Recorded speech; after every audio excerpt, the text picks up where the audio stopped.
obra paralisada interessa a quem? Interessa a quem quer desviar dinheiro. Por quê? Obra paralisada sempre vai custar mais caro. Vai ter uma nova licitação, vai ter um aditivo, ela sempre vai custar mais caro do que se previa no começo.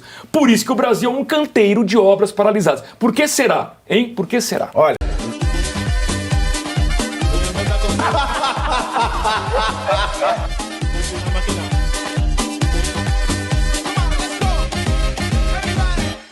O Tribunal de Contas da União, TCU, identificou 11.941 obras paradas, obras públicas paradas pelo país.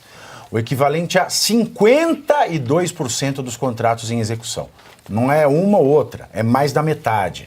Ou seja, a cada 2 empreendimentos contratados com recursos federais, mais de um, se é que isso é possível, né? Um está paralisado. A cada 2, um está paralisado. E o que não está meia boca. É isso que quer dizer. De acordo com o TCU, essas obras já consumiram cerca de 9 bilhões de reais em verbas públicas, sendo que seriam necessários mais 20 bilhões de reais para terminar os projetos. As áreas de saúde e educação, obviamente, são as mais afetadas, com 8.674 obras paralisadas, representando, desse total de metade das obras paradas, 72%. E aí, Luiz Ayrton Nogueira, isso é crime, hein? Pois é, governante honesto conclui obra antes de começar uma nova. Por quê? Porque obra parada é prejuízo para a população, é dinheiro que foi gasto e ela não está concluída, ela não chegou ao objetivo final dela, né? Seja uma ponte, um hospital, uma estrada, qualquer coisa. Então, primeira coisa, governante honesto conclui obra, mesmo que não seja a obra dele, seja do governante anterior, conclui antes de anunciar qualquer nova obra. E o segundo ponto é, obra paralisada interessa a quem? Interessa a quem quer desviar dinheiro. Por quê? Obra paralisada sempre vai custar mais caro. Vai ter uma nova licitação, vai ter um aditivo, ela sempre vai custar mais caro do que se previa no começo. Por isso que o Brasil é um canteiro de obras paralisadas. Por que será? Hein? Por que será? Olha, e vamos lembrar que o Lula é o presidente do PAC 1. Não terminou o PAC 1? O PAC 2. Terminou menos ainda o PAC 1 e o PAC 2. Agora o PAC 3. Era de se esperar. Tragédia anunciada. Já falei aqui. Imagina o Poderoso Chefão. Tem 3 sequências. A terceira não devia ter existido da mesma forma que o PAC 3. Tudo bem. Mas vamos lá. Poderoso Chefão 1. Aí vai lá, filma. Para o filme pela metade. Aí não termina de filmar. Vão gravar o Poderoso Chefão 2. Filmam 30 minutos de filme só. Param de filmar. E lançam, tá? Aí depois vai filmar o 3. É isso aí. O Lula é o PAC 1 que não terminou, e o PAC 2 que começou sem terminar o PAC 1 e parou o PAC 1. O PAC 2 que não terminou, aí ficou o PAC 1 e o PAC 2 sem terminar, agora está no PAC 3. É esse o Lula, Marcelo Bello. Olha, na realidade, o sistema funciona assim, meu senhor. É o PAC derme. E minha senhora. Quando há a contratação e a licitação pública, o esquema do sistema de corrupção já faz com que haja uma supervalorização da obra em 3 vezes. 1/3 vai para a execução da obra, que é insuficiente, por isso que a obra fica parada. E os outros 2/3 vão para o sistema corrupto daqueles que estão envolvidos. É por isso que mais de 50% estão parados. E a população que fica com 1/3 na mão é golpe. Além do ativismo político referente aos agentes que se dizem do meio ambiente, que é para justificar o quê? Justificar o tempo a mais que deveria se levar uma obra, como, por exemplo, o Rodoanel de São Paulo.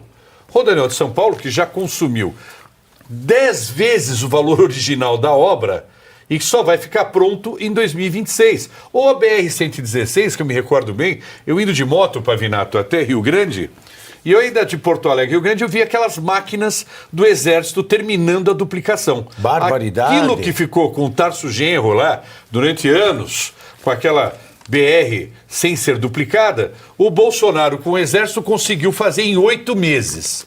Então, enquanto houver corrupção nesse país, com essas emendas que são desviadas dos seus propósitos, o Brasil não vai se desenvolver. Quem mais envolveu o Brasil no Ministério de Infraestrutura tem um nome: Tarcísio, governador de São Paulo, quando era o ministro da área de infraestrutura, porque estava num governo sério, o governo do presidente Jair Bolsonaro. E é por isso que o Bolsonaro é tão perseguido. Vocês entenderam? E vale lembrar também a transposição do São Francisco, né, professor? Eu lembro no debate, o Bolsonaro falou: fizemos a transposição do São Francisco. Aí o Lula falou: não, essa é uma obra que eu comecei. Mas o Lula, ele começou a obra, fez 8% da obra, em 2 mandatos. Aí chegou a Dilma, em um mandato e meio, ela fez 12%, fez 4%. Aí o Bolsonaro fez 88% da obra e o Lula queria dizer que era mentira, que a obra era dele. Renato, eu não vou comentar muito, mas só pegar um gancho do que o Marcelo falou, quando você disse do material do Exército, fazendo o que o Exército fez em 8 meses. Coisa curiosa, eles utilizaram o pessoal da engenharia do Exército, não apenas para essa obra BR-116, para várias obras, inclusive aqui em Guarulhos.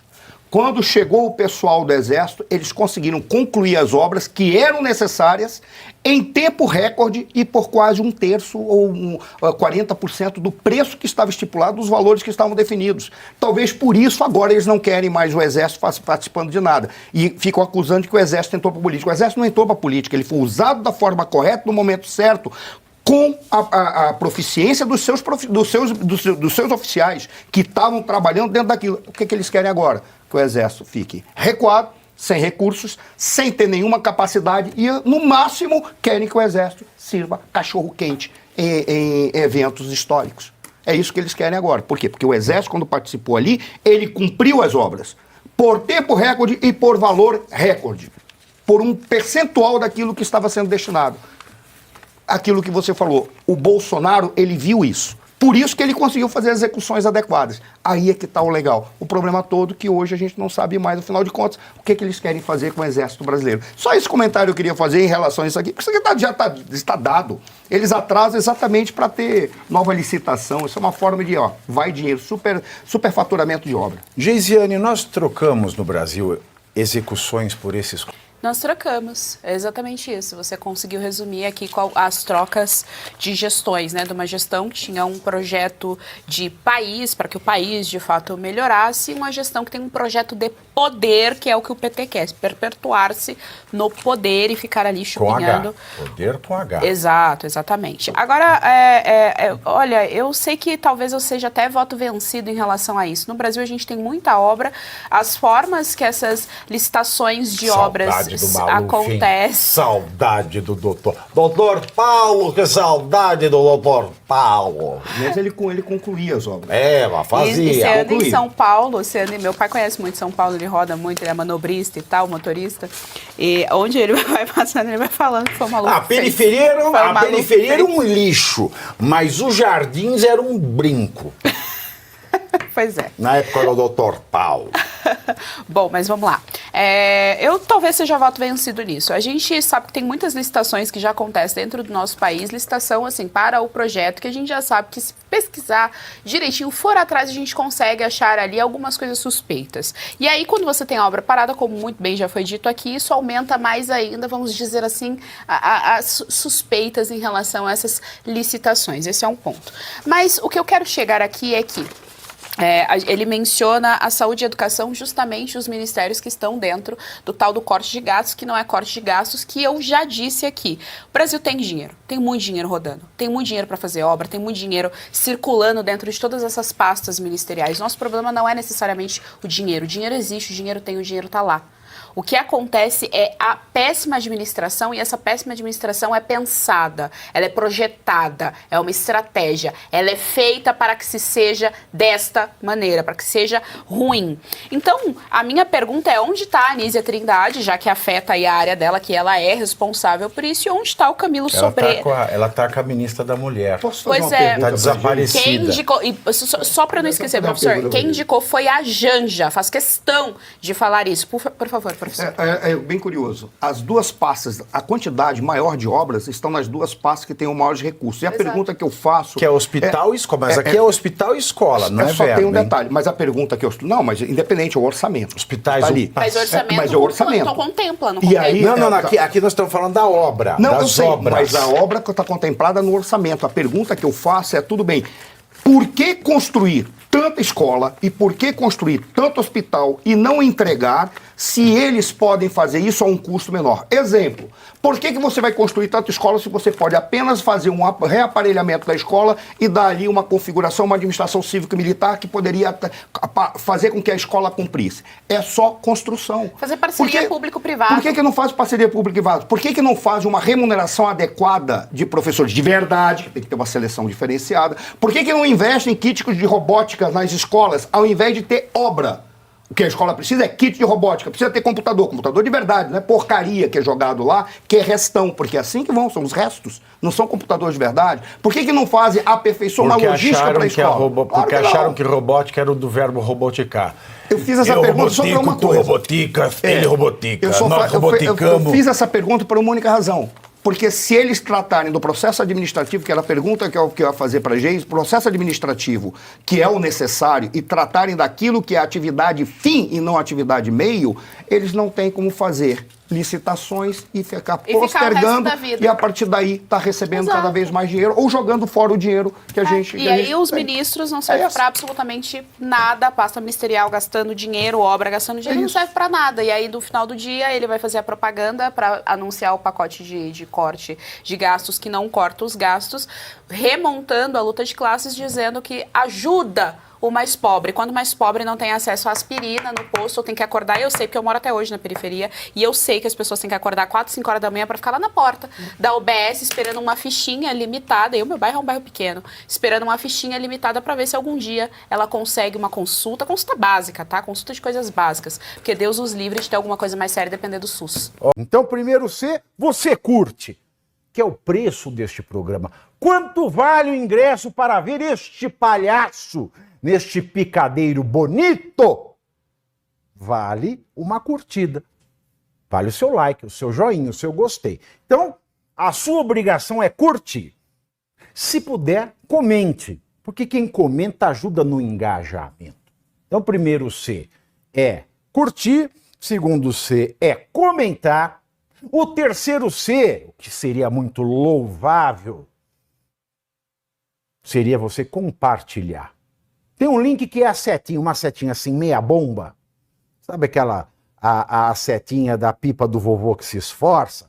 Você vai lá, copia o link, cola no seu Orkut, no seu Facebook, no WhatsApp, no Telegram, manda sinal de fumaça, pombo correio, não é pombo correio do banheiro, é o pombo correio que leva as mensagens, você passa para todo mundo que você gosta, para quem você não gosta, você também passa. Então, ó, curtiu, comentou, compartilhou. E se puder, se quiser, se o seu bolso comportar e se seu coração assim permitir, contribua com este programa que vai substituir o Jornal Nacional. Olha que pretensão maravilhosa, hein? Se liga, ô Bonner, nós vamos derrubar o Jornal Nacional. Esta é a meta.